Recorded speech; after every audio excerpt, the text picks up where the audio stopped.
The Nauvoo House of God versus the Nauvoo Temple of God, updated with new information version 2. I've said some harsh things about how I feel about LDS apologetics in general. Nevertheless, some of the apologetics come up with some really good stuff every once in a while. One of my favorite apologists is Gregory L. Smith. I generally like the way he reasons and lays out an argument that he's defending. I feel that he writes with great clarity and is generally quite thorough in his research. Another thing I like about him is that he's willing to accept the more difficult assignments that bring the greater criticism from LDS readers. By that I mean to say that he's willing to not only take on anti-Mormons outside of the faith, he's also willing to take on liberal and conservative subcultures within Mormonism.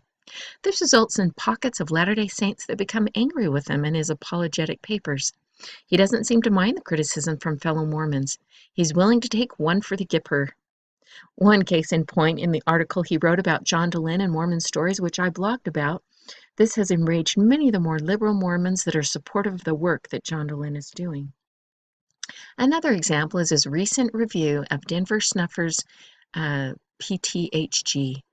The review is titled, quote, "Passing Up the Heavenly Gift," end of quote, which has made lots of the ultra-conservative fringe Mormons that are followers of Snuffer very uncomfortable. Part 1 and Part 2. Avoiding those pesky Book of Mormon prophecies. Smith begins by shrewdly skirting the issue of the Book of Mormon prophecies in PTHG that foretell the apostasy of the Latter-day Church. He justifies this pass based on the fact that he and Snuffer cannot agree on whether modern authorities are a credible source in which to rely on in the interpretation thereof. Quote, Snuffer provides a reading of Joseph Smith's statements in the Book of Mormon's prophecies that accords with his opinions. One could and perhaps should contest these interpretations vigorously. As Hugh Nibley once noted, though, the uninspired interpretation of prophecy is a notoriously fickle and inexact science, and Snuffer would doubtless consider my interpretation as uninspired as I regard this. Since we disagree about which authorities might be appealed to, for I have a much higher regard for LDS prophets after Joseph Smith than he does, only divine revelation could settle the issue.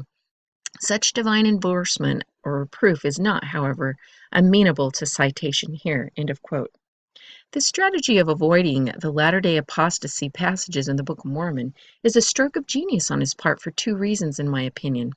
One is that the interpreter does not want to provide a platform for spotlighting and allowing discussion about the disparaging prophetic passages of Scripture that clearly document the apostasy of the Latter-day Saints.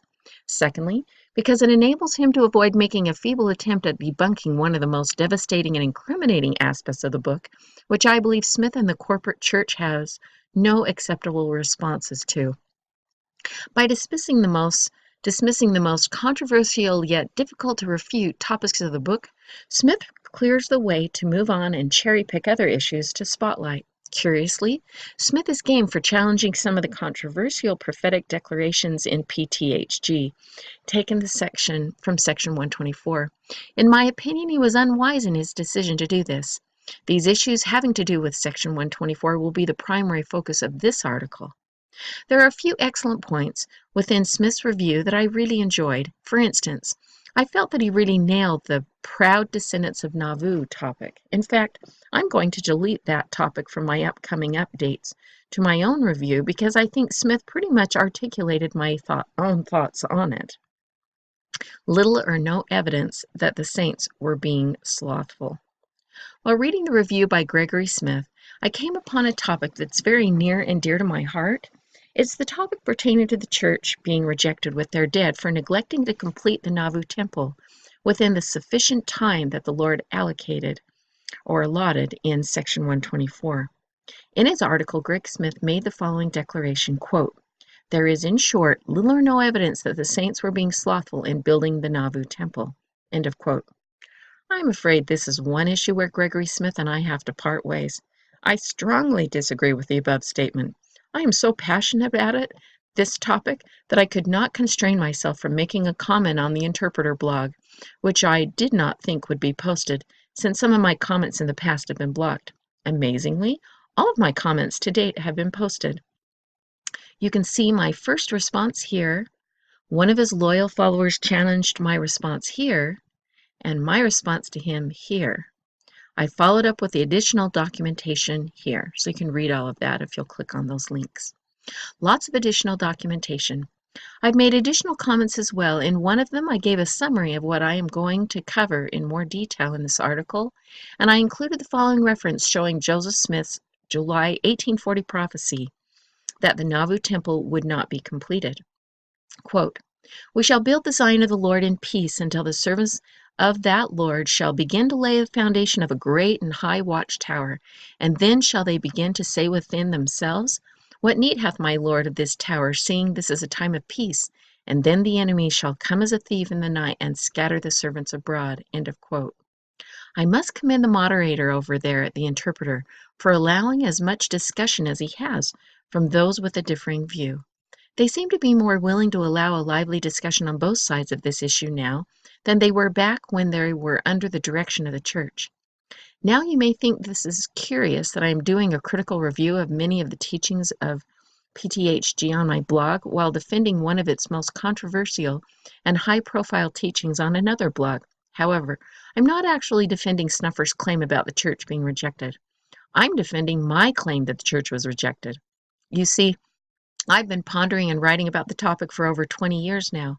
I published a booklet back in 1992 which documented the fact that the church had been rejected with or dead per section 124, verses 31 through 33, and the history of the church that supports the claim. I've also visited the topic several times on my blogs over the last 5 years. I have a huge emotional investment in this issue, and I don't appreciate the doctrine being summarily dismissed simply because an author has promoted the general concept without providing serious documentation to support it. I have done a wealth of research for it for decades, which is why it took me all of about 10 minutes to reference my book and put my response to Gregory Smith's claim together. The lack of substantial documentation in PTHG apparently led Greg Smith to think that the doctrine could not be well substantiated. Perhaps this is why it became one of the topics Gregory Smith chose to address. I didn't want the doctrine to be summarily dismissed without having some of the supporting documentation presented. That's why I responded and provided what I consider to be some pretty strong historical evidence showing that the saints were indeed slothful in their efforts, resulting in them being temporarily rejected with their dead. I have a confession to make. Having said all of that, I want to make a very embarrassing confession. Within the last few years, I've concluded that many people, including myself, have actually misinterpreted what Section 124 is really saying about the rejection of the church with their dead. After all the research I have done for so many years, it's occurred to me that I have had a huge blind spot in my interpretation of Section 124.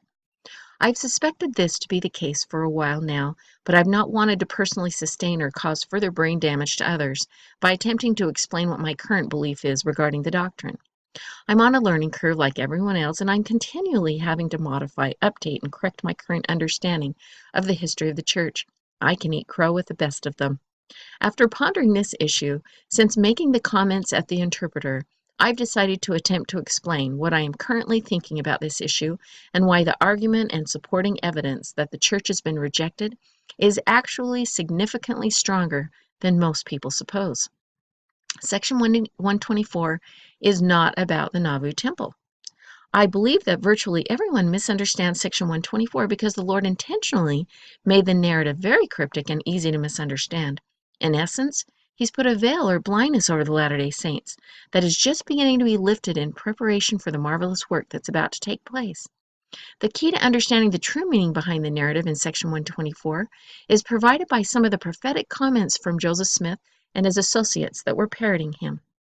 I believe Joseph Smith understood from his inspired prophetic reading of 124 that the Nauvoo house was the house that was being spoken of in almost every passage that most of us have traditionally assumed was speaking of the Nauvoo temple. In other words, there was to be a temple of the Lord in Nauvoo, which was motivated by a revelation that was received before Section 124 was given. There was also to be a boarding house of the Lord in Nauvoo that was being addressed in Section 124. Since we've been conditioned to think that house of the Lord and temple of the Lord are always synonymous terms, and because of the denial and false interpretations of our fathers, we have a blind spot when we read Section 124. Additionally, it's difficult for people to think of a boarding house for visiting strangers as a holy house of the Lord. Joseph Smith and the 12 apostles repeatedly lumped the importance of the temple and the Nauvoo house together, and they said that if the Nauvoo house was not completed along with the temple, we would be rejected as a church. I believe his comments and understandings of the situation are derived from the way he interpreted Section 124. That realization caused me to reread Section 124 one day, and I was pretty surprised at what I found. I'm now convinced that the consequence of being rejected as a church, as presented in Section 124, is predicated upon the completion of the Nauvoo house. I'll demonstrate this supposition, but first, before we analyze Section 124, please pay attention to the following quotes from Joseph Smith and other authorities of the church. Be sure to note that the comments always make a distinction between the temple and the house in the following comments, and that both of them must be finished. Also note that the word house and the term house of the Lord are only used to refer to the Nauvoo house. Quote, if the temple and Nauvoo house are not finished, you must run away. End of quote. Quote, the building of Nauvoo house is just as sacred in my view as the temple. I want the Nauvoo house built. It must be built. Our salvation depends upon it. Quote, end of quote. Quote, when men have done what they can do or will for the temple, let them do what they can for the Nauvoo house. We never can accomplish our work at the expense of another. End of quote. Quote, the banks are failing, and it is the privilege to say what a currency we want, gold and silver, to build the temple and Nauvoo house. End of quote. Quote, if we did not build the temple and Nauvoo house, it would prove the ruin of the place, that if we did not build those buildings, we might as well leave the place, and that it was as necessary to build one as the other. End of quote. Here is what the 12 said in one of their epistles. Quote, and the first great object before us and the saints generally is to help forward the completion of the temple and the Nauvoo house, buildings which are now in progress according to the revelations, which must be completed to secure the salvation of the church in the last days. For God requires his saints to build him a house, wherein his servants may be instructed and endowed with power from on high, to prepare them to go forth among the nations, and proclaim the fullness of the gospel for the last time, and bind up the law, and seal up the testimony, leaving this generation without excuse, and the earth prepared for the judgments which will follow. In this house all the ordinances will be made manifest, and many things will be shown, which have been hid from generation to generation. End of quote. And then again, quote, the foundations of this house, that's highlighted, and also the temple are laid, and the walls of the basement stories of each nearly completed, and the finishing of the whole is depending on the exertions of the saints. End of quote. I'm not discounting the importance of the Nauvoo temple or the fact that the temple may be as important as the Nauvoo house. I'm simply suggesting that Section 124 is primarily discussing the holy boarding house, not the Nauvoo temple, and that there was another previous revelation focusing on the importance of the temple. I'll identify this revelation where the commandment to build the Nauvoo temple is first given later in this paper. Disruptive doctrine. Okay, before we tackle Section 124, let me say that Section 124 is going to produce a disruptive concept. It's going to suggest that the Nauvoo house must not be defiled and must be holy, and will be a place where the Lord lives, and yet it's going to be a boarding house where visiting strangers stay. Does it make sense that the Lord's living in a boarding house where strangers from foreign lands are staying? Clearly, this appears to be a new concept that is not a common theme in the scriptures. Or is it? A keyword search of stranger reveals that Abraham's posterity anciently and in the latter days will be called strangers. Here are some of the passages. Quote, and when the sun was going down, a deep sleep fell upon Abram, and lo, an horror of great darkness fell upon him. And he said unto Abram, know of a surety that thy seed shall be a stranger in a land that is not theirs, and shall serve them, and they shall afflict them 400 years. And also that nation whom they shall serve will I judge, and afterward shall they come out with great substance. End of quote. That's in Genesis 15. Quote, and God Almighty bless thee, and make thee fruitful, and multiply thee, that thou mayest be a multitude of people. And give thee the blessing of Abraham to thee and to thy seed with thee, that thou mayest inherit the land wherein thou art a stranger, which God gave unto Abraham. End of quote. That's in Genesis 27. And then, quote, "But the Lord of hosts shall be exalted in judgment, and God that is holy shall be sanctified in righteousness. Then shall the lamb feed after their manner, and the waste places of the fat ones shall strangers eat." End of quote. That's in Isaiah 5. Quote, "For the Lord will have mercy on Jacob, and will yet choose Israel, and set them in their own land, and the strangers shall be joined with them, and they shall cleave to the house of Jacob." End of quote. That's in Isaiah 14. Perhaps the most mind-blowing of all the passages documenting the gathering of strangers to the land of Zion in the last days is Isaiah 60, because its applicability is demonstrated in the fact that the key words and passages from Isaiah 60 are embedded throughout section 124. Quote, "And the sons of strangers shall build up the walls, and their kings shall minister unto thee. For in my wrath I smote thee, but in my favor have I had mercy upon thee. Therefore thy gates shall be open continually, they shall not be shut day or night, that men may bring unto thee the forces of the Gentiles, and that their kings may be brought. For the nation and the kingdom that will not serve thee shall perish, yea, those nations shall be utterly wasted. The glory of Lebanon shall come unto thee, the fir tree, the pine tree, and the box together, to beautify the place of my sanctuary, and I will make the place of my feet glorious." The theme of the rising light and glory of Zion, and the call for kings to bring their silver and gold and woods of antiquity such as the fir tree, pine tree, and box tree, is unmistakably linking section 124 with Isaiah 60. This indicates that the unconditional prophecies in section 124 will still be fulfilled as alluded to in Isaiah. And by the way, in this article, you've got all of the highlights in yellow of everything that's in all the keywords that are in Isaiah 60, and then he highlights the ones that are in section 124, and they match. Section 124 never clearly transitions from the Nauvoo house to the Nauvoo temple. Notice the topic of the Nauvoo house is first brought up in verse 22, and there's never a clear transition to the topic of the Nauvoo temple throughout the entire Revelation. Verses 27 and 28 present the dilemma that there is not currently a, quote, "house to my name for the Most High to dwell therein," end of quote, and restore the fullness of the priesthood that had been lost. One has to drop all preconceived notions and hyperfocus on the text to realize that the solution to the dilemma being presented was the holy house built in the name of the Lord, where the Lord would dwell, called the Nauvoo house, not the Nauvoo temple. The solution to the dilemma in verses 27 to 28 is found back in verses 22 and 24. "I lay in Zion for a foundation a stone, a tried stone, a precious cornerstone, a sure foundation." Verse 22, quote, "Let my servant George and my servant Lyman and my servant John Snyder and others build a house unto my name, such as one of the servant Joseph shall show unto them upon the place which he shall show unto them also. And it shall be for a house of boarding, a house that strangers may come from afar to lodge therein. Therefore let it be a good house, worthy of all acceptation, that the weary traveler may find health and safety, where he shall contemplate the word of the Lord, and the cornerstone I have appointed for Zion." End of quote. And so much of that is highlighted, showing those same words. The Nauvoo house is to be a holy place, like a temple, and in fact, very possibly is a temple or type of a temple.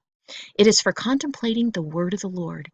How many boarding houses and hotels do you know of that must be made holy? How many boarding houses for visiting strangers does the Lord dwell in? Verse 22 informs us that it had not yet been determined where the Nauvoo boarding house of the Lord would be built. Joseph was to show unto them where it was to be built. Strangely enough, verse 22, which speaks of the Nauvoo house, is obviously speaking about the same house that is mentioned in verses 42 to 43, which we usually assume is speaking about the Nauvoo temple. Quote, "And I will show unto my servant Joseph all things pertaining to this house, and the priesthood thereof, and the place whereon it shall be built.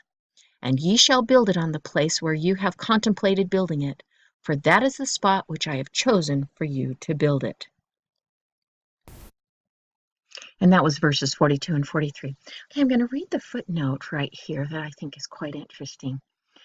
It is curious wording that people entering into a house of the Lord where Christ dwells would not only contemplate the word of the Lord, but also the cornerstone. There's a possibility of it being a literal stone, seer stone, or white stone that is given to each stranger as mentioned in the book of Revelation. Joseph Smith had said, "No one can truly say he knows God until he has handled something, and this can only be in the holiest of holies." End of quote. Joseph at one time indicated that he had found a keyword by which the heavens were opened by using the Urim and Thummim. Quote, he spoke concerning keywords. The grand keyword was the first word Adam spoke and is a word of supplication. End of quote. He told his small audience, quote, he found the word by the Urim and Thummim. It is the key word to which the heavens are opened. End of quote. Apostles Charles C. Rich, during a stake conference talk, referred to this revelation. It was a long time after the prophet Joseph Smith had received the keys of the kingdom of God, and after Hiram and others had received many blessings, that the Lord gave Joseph a revelation to show him and others how they could ask for and receive certain blessings.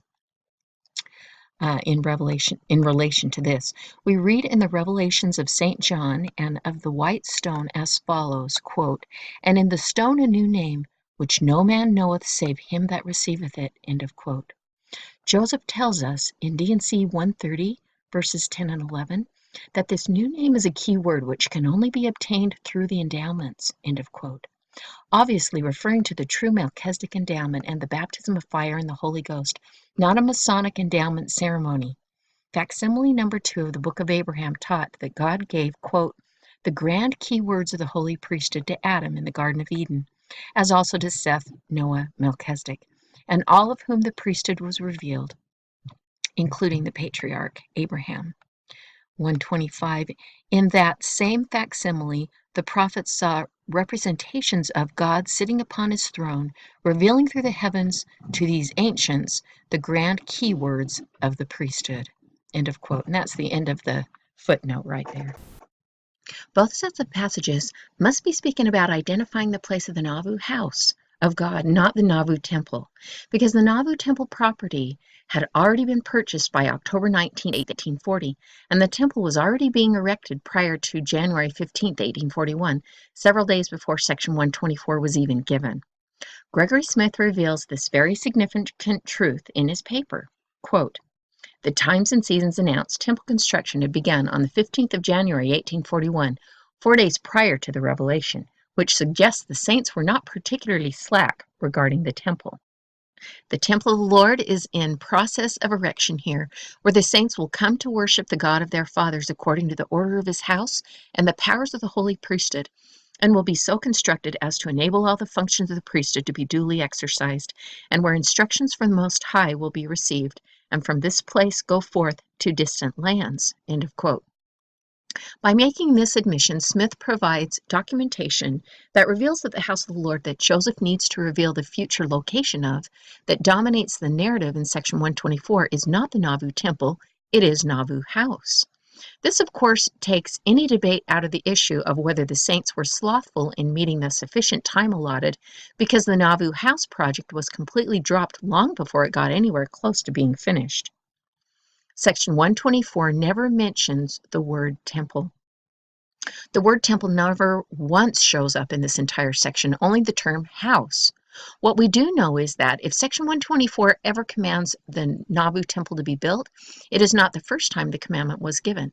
It would have been the second time because construction had already begun. More on that later. Back to verse 24. Verse 24, this house shall be a healthful habitation if it be built unto my name, and if the governor which shall be appointed unto it shall not suffer any pollution to come upon it, it shall be holy, or the Lord your God will not dwell therein. End of quote. No unclean thing to be allowed in the Nauvoo house of the Lord. The Lord will dwell in the Nauvoo house of the Lord. Very curious. Just like the house of the Lord in Kirtland, the saints were commanded to not allow any unclean and unworthy people to enter in. And just like the house of the Lord in Kirtland, the Lord would dwell therein as long as pollutions were kept out. Notice that the topic of the house of the Lord that began in verse 22 has never changed. The topic has not changed into a Nauvoo temple narrative or to a different house of the Lord narrative. The Lord appears to be speaking about the same house when we get to verse 27 as he was in 22. Okay, here's verse 27. And with iron, with copper, and with brass, and with zinc, and with all your precious things of the earth, and build a house to my name for the Most High to dwell therein. End of quote. Verse 28 speaks of how there is no longer a house of the Lord on the earth. This is because the saints had defiled and abandoned the house of the Lord in Kirtland, where the Melchizedek priesthood should have been restored, after being rejected in or by 1834. The reason a house of the Lord was now necessary to restore the fullness of the priesthood, when in fact a house of the Lord was not necessary the first time at the Morney farm, is explained in verses in the D&C 124, verses 37 through 55, and later expounded by Joseph Smith, who said, quote, "The rich can only get them in the temple. The poor may get them on the mountaintop as Moses." End of quote. Another assumption that Gregory Smith and I have to part ways on his review of PTHG is his apologetic reinterpretation of the following passages that declare the fullness of the priesthood has been lost.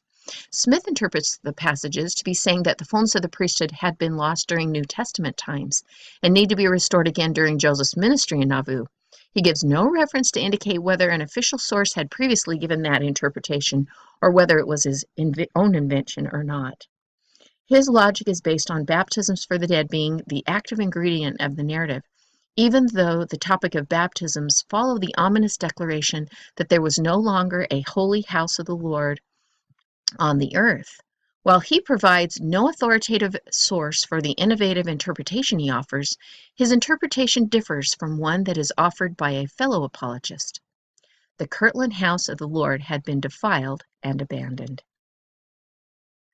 The real foundational point that is being made in this passage, before the issue of baptisms for the dead is brought up, is that there is no longer a holy house of the Lord on the earth. Verse 28, "For there is not a place found on the earth that he may come to and restore again that which was lost unto you, or which he hath taken away, even the fullness of the priesthood." End of quote. That is the main point. Why is there not a place found on the earth? Because the saints, having rejected and lost the fullness of the priesthood, had defiled and abandoned the house of the Lord in Kirtland and fled from Kirtland.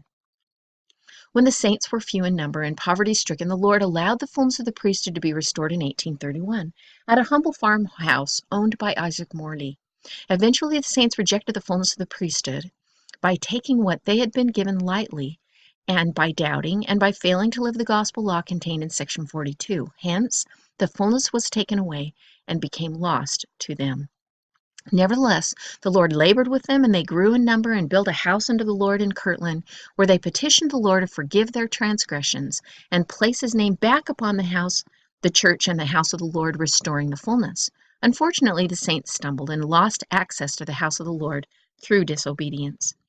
In Nauvoo, the Lord was now declaring that the only way to get the fullness of the priesthood restored in Nauvoo was to build another house unto the Lord, since the last one had been defiled and abandoned. It is only after making that declaration that the subtopic of baptisms for the dead comes into play. Quote, verse 29, "For a baptismal font there is not upon the earth, that they, my saints, may be baptized for those who are dead.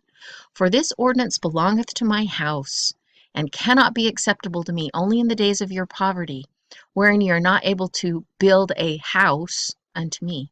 But I command you, all you my saints, to build a house unto me, and I grant unto you a sufficient time to build a house unto me. And during this time your baptisms shall be acceptable unto me. But behold, at the end of this appointment, your baptisms for your dead shall not be acceptable unto me. And if you do not these things at the end of the appointment, ye shall be rejected as a church with your dead, saith the Lord your God. For verily I say unto you, that after you have had sufficient time to build a house to me, wherein the ordinance of baptizing for the dead belongeth, and for which the same was instituted from before the foundation of the world, your baptisms for your dead cannot be acceptable unto me." Notice the topic has never changed from the Nauvoo house of the Lord to the Nauvoo temple from the time the narrative began in verse 22 until the warning given in verses 31 through 33. It appears that these verses specifically apply to getting the Nauvoo house of the Lord built within the acceptable time to avoid being rejected as a church.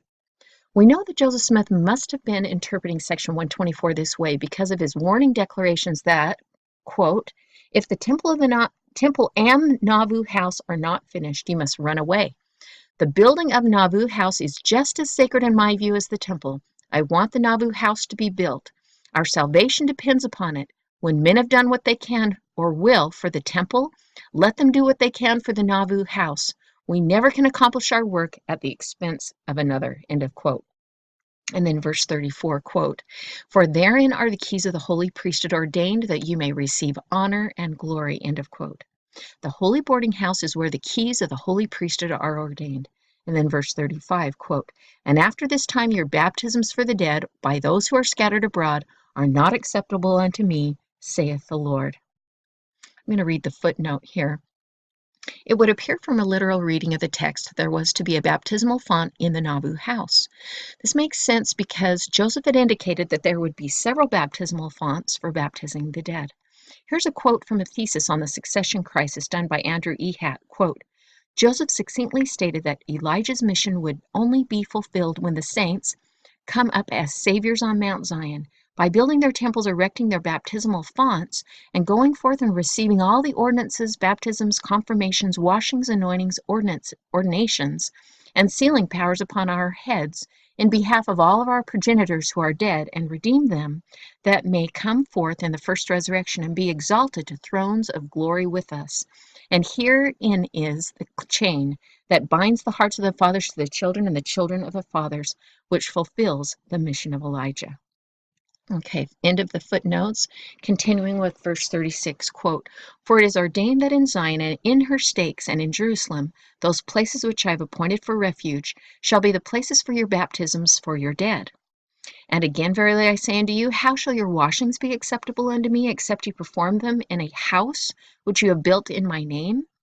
For this cause I commanded Moses that he should build a tabernacle, that they should bear it with them in the wilderness, and to build a house in the land of promise, that those ordinances might be revealed which have been hid from before the world was.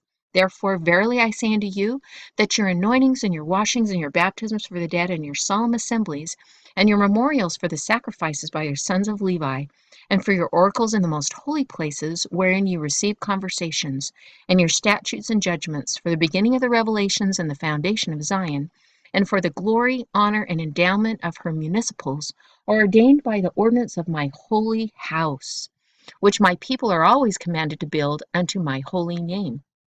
And verily I say unto you, let this house be built unto my name, that I may reveal mine ordinances therein unto my people. For I deign to reveal unto my church things that have been kept hid from before the foundation of the world, things that pertain to the dispensation of the fullness of times. And I will show unto my servant Joseph all things pertaining to this house, and the priesthood thereof, and the place whereon it shall be built. And he shall build it on the place where you have contemplated building it, for that is the spot which I have chosen for you to build it. If ye labor with all your might, I will consecrate that spot, that it shall be made holy. End of quote. It appears as if this particular house has to do with a specific priesthood, perhaps one that differs from the two lesser lineal priesthoods, most likely the one that had been lost, but not necessarily. Okay, and then the last verse, 45, that he's quoting. And if my people will hearken unto my voice, and unto the voice of my servants, whom I have appointed to lead my people, behold, verily I say unto you, they shall not be moved out of their place. End of quote. Up to verse 45, the topic of the Nauvoo house of the Lord has not noticeably transitioned to the topic of the Nauvoo temple. This means that the promise that the saints would not be moved out of their place, if they obey the voice of the Lord and the voice of his servants in building the house of the Lord, had specific reference to this particular revelation to the Nauvoo house of the Lord. Of course, if there was a separate previous revelation to build the Nauvoo temple that had been made publicly available to the saints, that would prove that section 124 was given primarily about the boarding house. Fortunately, we can now prove that there was a separate revelation. Joseph clearly felt that the temple and the boarding house were a bundled proposition that the warning had to do with.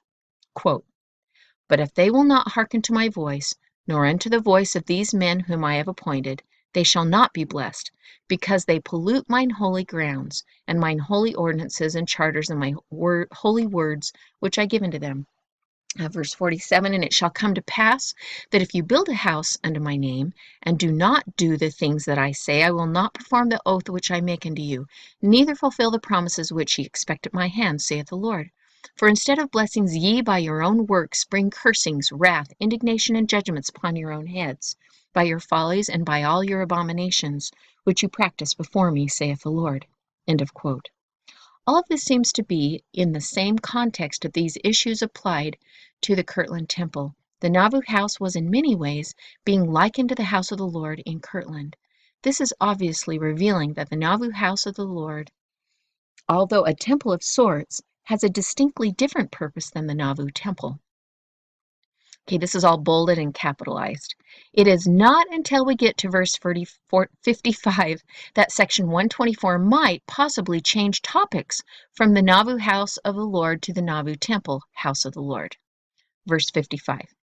And again, verily I say unto you, I command you again to build a house to my name, even in this place, that you may prove yourselves unto me that ye are faithful in all things whatsoever I command you, that I may bless you and crown you with honor, immortality, and eternal life. End of quote. There are two reasons why I think the above passage may be a subtopic change, singularly speaking about the Nauvoo temple house of the Lord. One is that it begins by saying, and again. This opening phrase often indicates a new subtopic. See the contextual use of the phrase in section 76, verse 71 and 81. In that section, the phrase is notating a new subtopic, distinguishing the topic of the terrestrial world from the topic of the telestial world, etc. The second reason is that the passage says, quote, verily I say unto you, I command you again to build a house to my name, end of quote, which indicates that the Lord has already commanded the house to be built. We know that the Lord had already commanded the Nauvoo temple to be built prior to section 124, so this may be referring to the fact that the Lord is giving a second commandment to build the Nauvoo temple. Obviously, it could also be referring to the Nauvoo house and the fact that the Lord had previously commanded the saints to build the Nauvoo house earlier in the Revelation, but that is a less likely interpretation, in my opinion. If in fact it is the second time the Lord's commanding the saints to build the Nauvoo temple, it implies that the saints have been negligent and are off to a slow start. The saints had actually been in Nauvoo for nearly 2 years before they even began showing signs of getting it started. Interestingly, after one brief departure to the topic in the Nauvoo temple in verse 55, the narrative quickly changes back again to the Nauvoo house of the Lord and reminds the reader that the boarding house must be built unto the name of the Lord, reminding us that the Nauvoo house is the house of the Lord, being spoken of throughout the narrative leading up to the brief departure in verse 55. It also provides another significant clues that tie the Nauvoo boarding house of the Lord to the ongoing posterity of Joseph Smith and others. It testifies to the validity of section 110 and the book of Abraham by reiterating and reinstating the posterity promise given to Joseph and Oliver in the Kirtland Temple in section 110, and validating the definition of the Gospel of Abraham in the book of Abraham relative to the Nauvoo house of the Lord. So quoting verse 56, quote, and now I say unto you as pertaining to my boarding house, which I have commanded you to build for the boarding of strangers, let it be built unto my name, and let my name be named upon it, and let my servant Joseph and his house have place therein from generation to generation. For this anointing have I put upon his head, that his blessing shall be put upon the head of his posterity after him. And as I said unto Abraham concerning the kindreds of the earth, even so I say unto my servant Joseph, in thee and in thy seed shall the kindred of the earth be blessed. Therefore let my servant Joseph and his seed after him have place in that house, from generation to generation, forever and ever, saith the Lord. End of quote. The Nauvoo house of the Lord is a pretty impressive house. Here's a listing of possible characteristics that section 124 gives about it based on my interpretation of it. It was to be, here are the bullet points, built under the Lord's name with the Lord's name on it, verses 22 and 56. Built in a designated place shown to Joseph Smith by revelation, verses 22 and 43. A place for boarding strangers, seed of Abraham, from afar, verse 23. A refuge of health and safety, a healthful habitation, verses 23 and 24. A resting place for the weary traveler, verse 60. A place to contemplate the word of the Lord in the cornerstone, possibly contemplating the word of the Lord through the use of a cornerstone, verse 23. Holy place without pollution, overseen by a governor, verse 24. Inhabited by the Lord, who will dwell therein, verse 24. The solution for the dilemma that a house was not found on earth for the fullness of the priest to be restored, verse 28. A place with a baptismal font for the dead, verse 29. Built within a sufficient time or result in the church being rejected with their dead, verses 31 through 33. A place where the keys of the holy priesthood are ordained with recipients receiving honor and glory, verse 34. A place where washings are performed, verse 37. A place where ordinances may be revealed that have been hid from the foundation of the church, verses 38, 40, and 41. A place where the ordinance of the holy house is performed to actuate anointings, washings, baptisms for the dead, solemn assemblies, memorials for the sacrifices by the sons of Levi, oracles in the most holy places where conversations are received, statutes and judgments for the beginning of the revelations and foundation of Zion, and for the glory, honor, and endowment of all of her municipals. Next bullet point, a place where the oath and covenant of the priesthood is made in the house. Verse 47 next. A place that will result in cursings, wrath, indignation, and judgments if not built, or if built and defiled because of the follies and abominations of an apostate people. Verse 47. A place where Joseph and his house are to have a place from generation to generation, forever and ever. That blessing shall be put on the head of his posterity after him. Verses 56 and 57. A place where a similar blessing regarding a person and their generations after them may have a place in the house, subject to obedience and paying for stock, i.e. Vincent Knight, Hiram Smith, Isaac Galland, William Marks, Henry G. Sherwood, William Law, and others, some with conditional promises and others with unconditional promises. A place that the privilege of paying stock was limited to those who believed in the existing publications of the Book of Mormon and Doctrine and Covenants of 1841, which both taught a strict law of monogamy and strictly prohibited the practice of plural marriage and did not acknowledge the existence of a doctrine of exaltation predicated on a spiritual wife doctrine with a plurality of wives. The warning that anything more or less than what was taught in those canons of Scripture cometh of evil, and shall be attended with cursings and not blessings. And that's 119 to 120. A quorum consisting of George Miller, Lyman White, John Snyder, and Peter Hawes are to oversee the building of the house and the selling of stock for building it, verses 62 and 63. In verses 49 through 54, the Lord explains the difference between the failure of the saints to build a house of the Lord in Jackson County and the upcoming failure to build the house of the Lord in Nauvoo. The failure in Jackson County was caused, at least in part, by enemies of the church who hindered the work. Because of this, the Lord transferred judgment for the failure upon the heads of the enemies and their posterity for 4 generations. In Nauvoo, the failure would be upon the heads of the Latter-day Saints, and judgment would be upon their heads. Joseph and the 12 kept warning people that the building of the Nauvoo house was just as sacred and important as the building of the Nauvoo temple, and that the salvation of the saints depended upon the completion of both the temple and the house. If the interpretation of section 124 offered in this paper is accurate, then it explains why Joseph Smith made the claims he did about the importance of the Nauvoo house.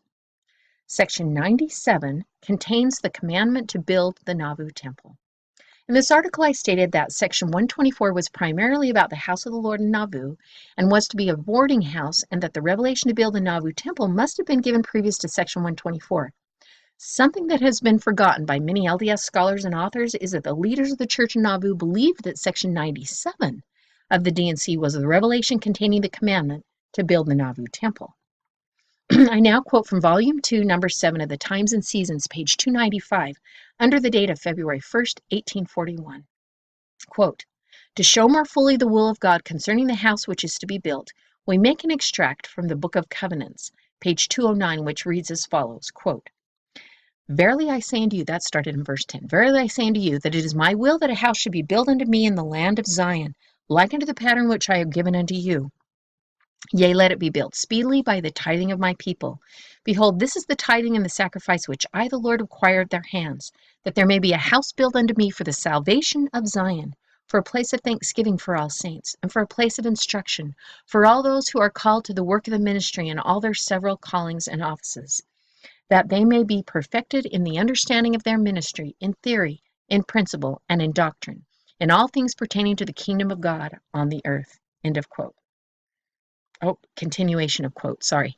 Now I would candidly ask the saints and all those who desire to do the will of God, will we lay hold with our mights to accomplish this mighty and glorious work and show by our works that we who enjoy the glorious privilege of living in these latter days, in which God has begun his work to bring to pass the gathering of his elect, are worthy of the high privileges which we enjoy, by coming up like men of God and sacrifice, and by our works show that we are such a people as the Lord would have gathered together, as described in the 50th Psalm, which says, quote, "Gather my saints together unto me, those that have made a covenant with me by sacrifice," end of quote, among the sacrifices which God requires at this time is the tithing for the building of this house, end of quote.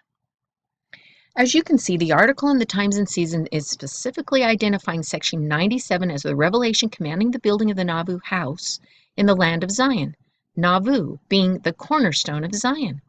Although contemporary LDS commentaries and teaching manuals teach that Section 97 was referring to building the temple in Jackson County, the declaration by Elias Higbee makes much more sense.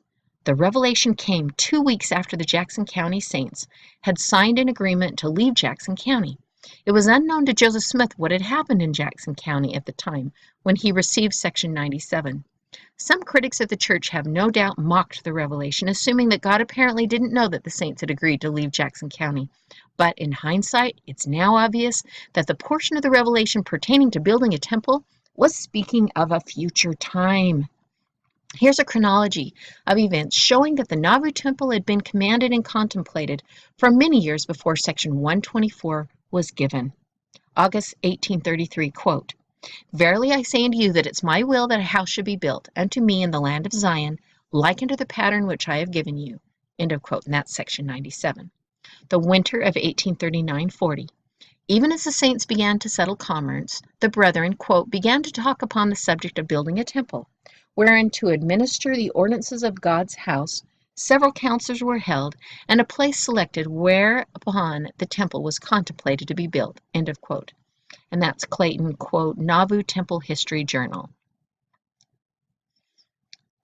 I'm going to read this footnote right here. "Those pronouncements in the Times and Seasons were made by Judge Elias Higbee, a close friend of Joseph's that was appointed to serve on the temple committee. He's also the one mentioned in Section 113. And then the next footnote, it's remarkable that the Lord used the term land of Zion in the Revelation instead of Jackson County. He referred to Jackson County in sections 101, 105, 109, and even 124 when referring to that area specifically, and yet in section 97 he simply said the land of Zion because he was not referring to Jackson County. Okay, in July of 1840, shortly after the saints had begun to establish the city of Nauvoo, Joseph Smith proclaimed in a public sermon that the time had come to build the Nauvoo temple. Quote, "Now from this hour bring everything you can bring and build a temple unto the Lord, a house unto the mighty God of Jacob. We will build upon the top of this temple, a great observatory, a great and high watchtower, and in the top thereof we will suspend a tremendous bell." End of quote. And that's in Building the Zion of the Lord, that book. Okay. In the same sermon, Joseph Smith prophesied the eventual failure of the Nauvoo temple. Quote, "We shall build the Zion of the Lord in peace until the servants of the Lord shall begin to lay foundation of a great and high watchtower. And then shall they begin to say within themselves, What need hath my Lord of this tower, seeing this is a time of peace?"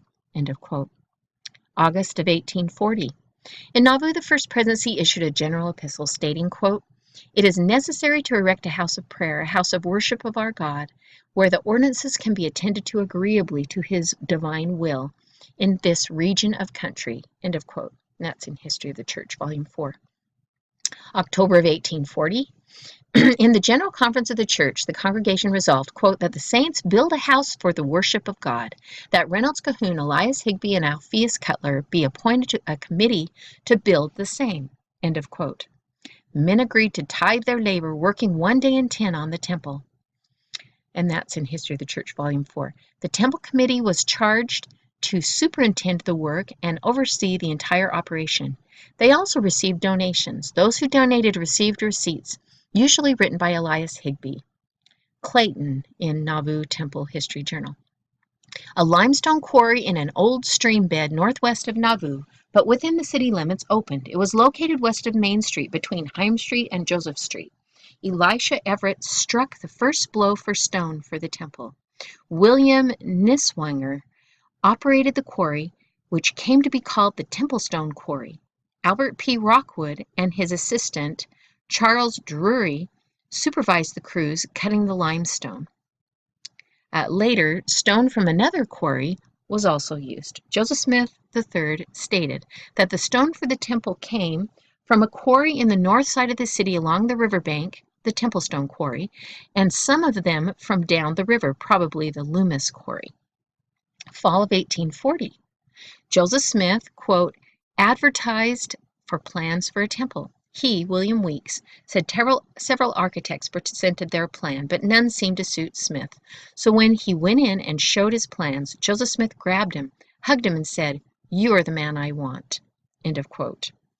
19 of October 1840.